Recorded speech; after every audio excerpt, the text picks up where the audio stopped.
Dean Blanchard here. Today I'm talking about overhead targets.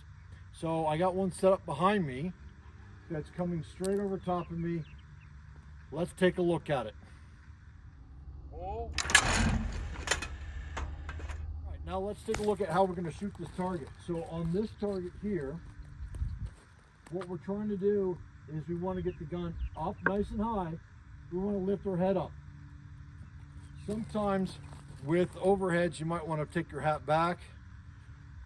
It's up to you. What we're trying to do is see the target before the gun. We don't want the target passing the gun, because once the target passes the gun, now only one eye sees it. So we don't really want to do a swing through on it. We want to do a diminishing lead, or we want to do like sustained or pull away.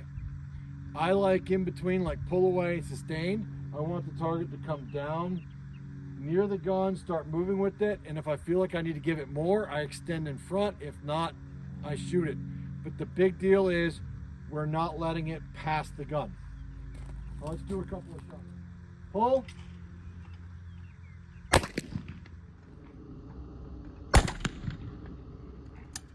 Pull. So that's overhead target, guns mounted on my shoulder, my head's up a little bit, I'm seeing the target here, watch the target come down, and then try to time with moving the gun down, staying under the target. Now, if you're bird hunting and the birds are coming over the trees and going out, chances are you're not going to be able to get like this for ducks flying overhead. So let's take a look at that, more of like a feed task mount. Whenever possible, if you can look up higher, and then what we're going to do is take the gun down underneath this target. Oh.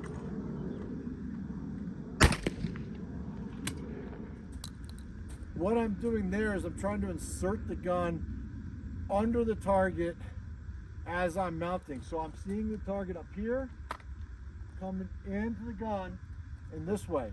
Now, if it's a feed task target, if I can look back and I can see the target, I can come over here and mount, because I've already seen it.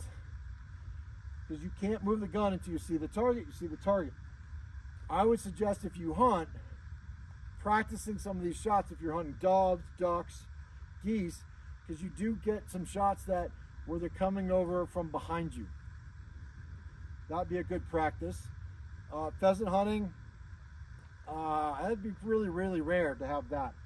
But let's go to the VR and see. Now we're looking at the bird-barrel relationship. A couple of key points here is, one, we see the target early, because if we keep the gun underneath the target and we see it early, it feels the slowest, and we can read the line the best. So we're looking up, seeing the target before the gun, for keeping underneath the target. We're trying to read this line.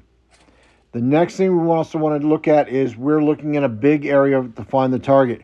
What happens if we mess up? If you're looking straight over the gun, you won't see that. The other thing is, we don't want the target passing the gun. You can see it disappears behind the gun.